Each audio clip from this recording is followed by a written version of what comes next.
কিন্তু মনে রাখবেন, পার্থও চোর, কেষ্টও চোর, ববিও চোর, অরূপ চোর, অভিষেকও চোর, মমতা ব্যানার্জিও চোর, রেড রোডও চোর, মেয়র রোডও চোর, গ্রান্ডসনও চোর, সবাই চোর। মমতা বন্দ্যোপাধ্যায় আমাদের রাজ্যের মুখ্যমন্ত্রী একেবারে 100% সঠিক কথা বলেছেন। সবাই চোর, এই তৃণমূলের সবাই চোর। মমতা বন্দ্যোপাধ্যায় যে কজনের নাম নিলেন প্রায় অধিকাংশই চোর। জোর গলায় এবার বুক ঠুকে বলুন, আমাদের রাজ্যের মুখ্যমন্ত্রী মমতা বন্দ্যোপাধ্যায় ঠিক বলেছেন, তৃণমূলের সবাই চোর। কেন জোর গলায় বলবেন? কেন এতদিন বলতে পারতাম না? আপনারা জানেন যে আমাদের দেশের সংবিধান অনুযায়ী আদালত যতক্ষণ না কাউকে চোর, ডাকাত, দুর্নীতিবাজ বলে রায় দিচ্ছে, শাস্তি ঘোষণা করছে, ততক্ষণ আমরা বলতে পারবো না। আমরা পার্থ চট্টোপাধ্যায়কে চোর, দুর্নীতিবাজ বলতে পারিনি। কেন? কারণ আদালত রায় দেয়নি। আমরা অনুব্রত মণ্ডলকে গরু পাচারকারী বলতে পারবো না। কেন? কারণ আদালত রায় দেয়নি।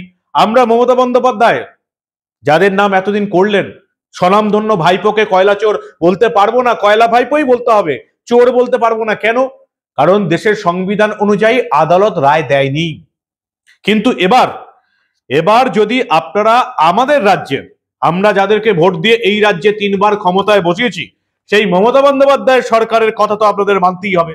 সেই মমতা বন্দ্যোপাধ্যায়ের সরকার, তার শিক্ষা দপ্তর, ব্রাত্য বাসু শিক্ষামন্ত্রী, তার দপ্তর বলছে পার্থ চট্টোপাধ্যায় চোর।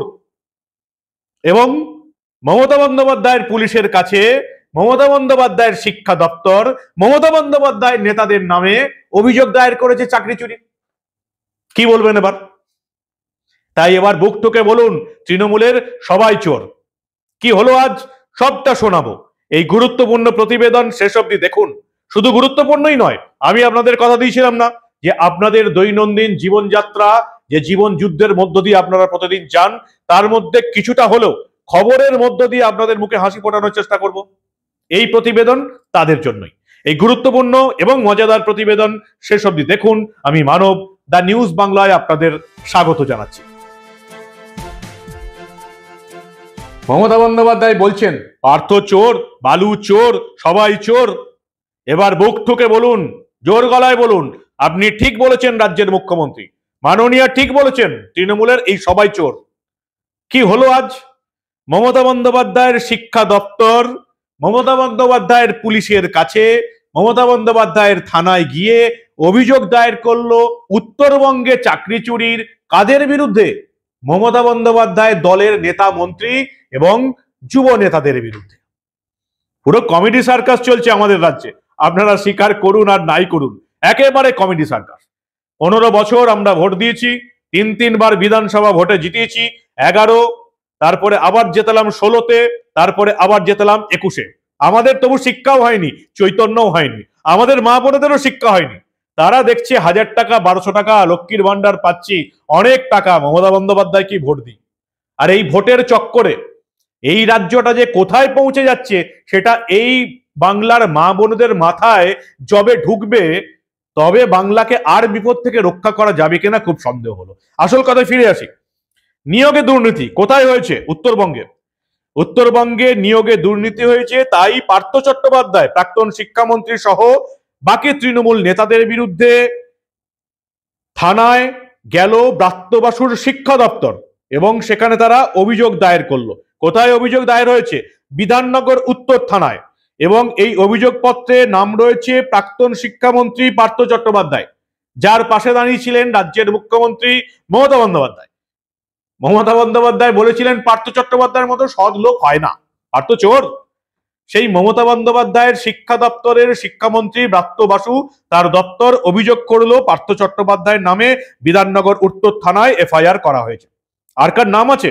পার্থ চট্টোপাধ্যায়ের নাম রয়েছে। আর যেটা দেখতে পাচ্ছি আমরা, মোট 7 থেকে 8 জনের নাম রয়েছে এই এফআইআরে। মমতা বন্দ্যোপাধ্যায়ের শিক্ষা দপ্তরের এফআইআর এর নাম রয়েছে ছাত্র পরিষদের নেতা তৃণাঙ্কুর ভট্টাচার্য। যুব নেতা, তার বিরুদ্ধে এফআইআর দায়ের হলো চাকরি চুরি কাণ্ডে। করলো কে? ব্রাত্য বসুর শিক্ষা দপ্তর। এবার বলুন, এদিকে তো চোর বলতেই হবে। আমাদের রাজ্যে যারা আমরা ভোট দিয়ে যাদেরকে নির্বাচিত করলাম, তারা বলছে এরা চোর।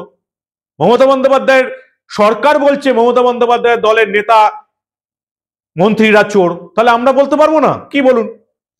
এফআইআর নাম আছে পার্থ চট্টোপাধ্যায়ের, যুব নেতা, ছাত্র পরিষদ নেতা তৃণাঙ্কুর ভট্টাচার্যের, জিটিএ নেতা বিনয় তামাং, স্কুল পরিদর্শক প্রাণগোবিন্দ সরকার সহ 7-8 জনের নাম রয়েছে। প্রান্তিক চক্রবর্তী, বুবাই বোস, দেবলীনা দাসের মতো শাসক দল ঘনিষ্ঠদেরও নাম রয়েছে এফআইআর-এ। এফআইআর করেছে মমতা বন্দ্যোপাধ্যায়ের শিক্ষা দপ্তর। তার মানে রাজ্যের শিক্ষা দপ্তর বলছে এরাও চোর। পার্থ চট্টোপাধ্যায় চোর, তৃণাঙ্কুর ভট্টাচার্য চোর, বিনয় তামাং চুরি করেছেন, প্রাণগোবিন্দ সরকার সহ প্রান্তিক চক্রবর্তী, বুবাই বোস, দেবলীনা দাস চুরি করেছেন। আমাদের সরকারের হয়ে তো আমাদের কথা বলতেই হবে, কি বলেন? রাজ্যের শিক্ষা দপ্তর বলছে এরা চোর, পার্থ চট্টোপাধ্যায় চোর, আমরা বলবো না? জিটিএস শিক্ষক দুর্নীতি মামলায় মঙ্গলবারই সিবিআই তদন্তের নির্দেশ দিয়েছে কলকাতা হাইকোর্ট। বিচারপতি বিশ্বজিৎ বসু জানিয়েছেন এই নিয়োগ দুর্নীতি নিয়ে তার কাছে চিঠি দিয়েছেন মমতা বন্দ্যোপাধ্যায় সরকারের একজন আধিকারিক। তার ভিত্তিতেই প্রাথমিক অনুসন্ধান করে সিবিআই আগামী 25শে এপ্রিল রিপোর্ট জমা দেবে। জিটিএ এর কাছ থেকেও রিপোর্ট চেয়ে পাঠানো হয়েছে এবং বিধাননগর উত্তর থানার আইসিকে আদালতে রীতিমতো ধমক দিয়েছেন বিচারপতি বিশ্বজিৎ বসু। তিনি বলেছেন, আপনার কাজ খুব একটা কঠিন ছিল না, কমিশনার অফ স্কুল এডুকেশন আপনাকে এফআইআর করতে বলেছিলেন, আপনি কি কাউকে আড়াল করতে চান? কোন বড় নেতাকে আপনি আড়াল করতে চান? যে অভিযোগপত্র নিলেন না, এফআইআর নিলেন না, কেন আপনি এফআইআর করলেন না? আমরা দেখলাম বিধাননগর উত্তর থানার আইসি ক্ষমা চেয়ে নিয়েছেন। ক্ষমা চেয়ে হবে না। আমাদের ট্যাক্সের টাকায় আমরা এই রকম অযোগ্য অপদার্থদের কেন পুষবো? যে প্রশ্নটা আমি গত 1 বছর ধরে করে আসছি। আমাদের ট্যাক্সের টাকায় সরকারি আধিকারিকদের মাইনে হয়, পুলিশের মাইনে হয়। আমরা এরকম অযোগ্য অপদার্থদের কেন পুষবো? যারা দলদাস হয়ে কাজ করে, তৃণমূলের কৃতদাস হয়ে কাজ করে, তাদের আমরা কেন পুষবো? আদালতের মাননীয় বিচারপতিদের শুধু এটাই বলতে চাই, মাই লর্ড, এরকম করে হবে না। অযোগ্য, অপদার্থ, নোংরা কিছু লোক তৃণমূলের প্রশাসনে কাজ করছে, তাদেরকে শুধুমাত্র কোর্টের ভেতর বকলে হবে না, তাদেরকে চাকরি থেকে বসিয়ে দিতে হবে। একবার হবে 3 মাস সাসপেন্ড করে মাইনে না দিয়ে বসিয়ে দিন, দ্বিতীয়বার হবে তাদেরকে চাকরি থেকে বরখাস্ত করে দিন। আমরা এই বাংলার মানুষ, আমাদের ট্যাক্সের টাকায় যাদের পুষছি তাদের কাছ থেকে কাজ চাই। তৃণমূলের দলদাস এবং কৃতদাসদের আমরা মাইনে দেব না। এদিকে চাকরি থেকে তাড়িয়ে না দিলে এদের কোনোদিন শিক্ষা হবে না। প্রতিদিন আমি নিজের সাংবাদিক জীবনের এই 20-24 বছর ধরে দেখে আসছি, বিভিন্ন জেলা আদালতে আমি দেখেছি, পুরুলিয়া বলুন, আসানসোলে বলুন, দুর্গাপুরে বলুন, কলকাতায় বলুন, বিভিন্ন আদালতে যখনই এই ধরনের কোন থানার ওসি আইসিদের বিরুদ্ধে অভিযোগ উঠেছে, তারা দোষী প্রমাণিত হয়েছেন, পায়ে পড়ে গেছেন বিচারপতিদের, হুজুর আমার ভুল হয়ে গেছে, ক্ষমা করে দিন। কোর্ট ক্ষমা করে দিয়েছে। 20 বছর ধরে দেখে আসছি, এরকম ভাবে হবে না। এদিকে সাসপেন্ড করে বাড়ি পাঠাতে হবে, মাইনে বন্ধ করতে হবে। মাইনে বন্ধ করে যদি সাসপেন্ড করে দেন তাহলে তোলাবাজিটাও বন্ধ হয়ে যাবে, এরা উচিত শিক্ষা পাবে।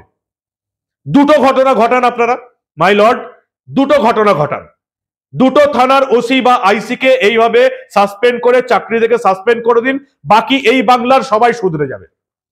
আর যদি আপনারা এইভাবে মাই লর্ড আমাকে ক্ষমা করে দিন এটা শুনে ক্ষমা করে দেন, তাহলে এই বাংলার যা পরিস্থিতি গত 20-22 বছর ধরে দেখে আসছি আমি, সেই একই পরিস্থিতি হবে, আরো ভয়ানক পরিস্থিতি হবে।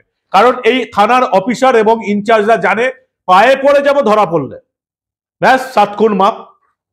আমাদের ট্যাক্সের টাকায় এরকম অপদার্থ, অযোগ্য, তৃণমূলের দলদাস, কৃতদাসদের আমরা আর পুষবো না। আপনারা এদিকে সাসপেন্ড করে চাকরি থেকে একেবারে তাড়িয়ে দিন, তবে এদের শিক্ষা হবে, না হলে এদের কোনোদিন শিক্ষা হবে না, কোনোদিন চৈতন্য হবে না। মমতা বন্দ্যোপাধ্যায়ের সরকার, তাদের শিক্ষা দপ্তর আজকে মমতা বন্দ্যোপাধ্যায়ের পুলিশের কাছে মমতা বন্দ্যোপাধ্যায় দলের নেতা মন্ত্রীর বিরুদ্ধে চাকরি চুরির অভিযোগ এনেছে। এর চেয়ে বড় কমেডি সার্কাস এই রাজ্যে কেন, এই দেশ আগে কোনোদিন শোনেনি। কে বিচার করবে? বিধাননগর উত্তর থানা বিচার করবে, তদন্ত করবে মমতা বন্দ্যোপাধ্যায়ের নেতা মন্ত্রীদের বিরুদ্ধে? এর চেয়ে হাসির খবর আমি জীবনে আজ অব্দি শুনিনি। যে বিধাননগরে এফআইআর করলো রাজ্যের শিক্ষা দপ্তর, ব্রাত্য বসু দপ্তর, সেই বিধাননগর নর্থের থানা তদন্ত করছে পার্থ চট্টোপাধ্যায়ের বিরুদ্ধে, তৃণাঙ্কুর ভট্টাচার্যের বিরুদ্ধে, জিটিএ নেতাদের বিরুদ্ধে, যারা মমতা বন্দ্যোপাধ্যায়ের কাছের লোক। এর চেয়ে বড় কমেডি সার্কাস আমি অন্তত শুনিনি। আপনারা শুনেছেন কিনা আমার জানা নেই। কিন্তু রাজ্যের শিক্ষা দপ্তর, রাজ্যের মন্ত্রী তৃণমূলের নেতাদের বিরুদ্ধে এফআইআর করলো চাকরি চুরি। অর্থাৎ মমতা বন্দ্যোপাধ্যায় সরকার বলছে যে তৃণমূলের নেতা মন্ত্রীরা চাকরি চুরি কাণ্ডে অভিযুক্ত। আর কি বড় সার্টিফিকেট চাই? মমতা বন্দ্যোপাধ্যায় বলছেন সবাই চোর। ভোগ টুকে এবার বাংলার মানুষ বলবে হ্যাঁ তৃণমূল মানেই চোর।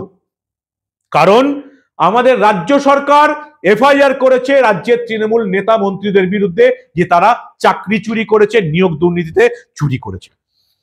মঙ্গলবার এই সংক্রান্ত মামলায় হাইকোর্টের পর্যবেক্ষণ, সরকারি আধিকারিকরা চিঠি দিয়েছেন, তার অধিকাংশ নষ্ট হতে পারে।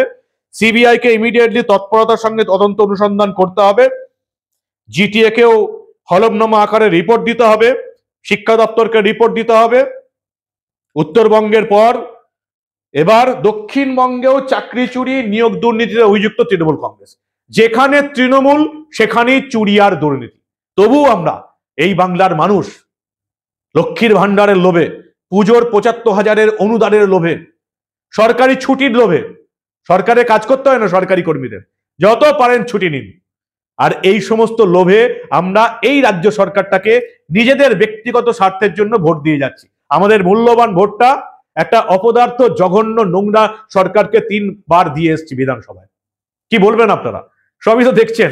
মমতা বন্দ্যোপাধ্যায় সরকার বলছে তৃণমূলের নেতা মন্ত্রীরা চোর। আর কি বড় সার্টিফিকেট দরকার এদিকে চোর বলার জন্য? মুখ বাজিয়ে বলুন তৃণমূল মানেই চোর।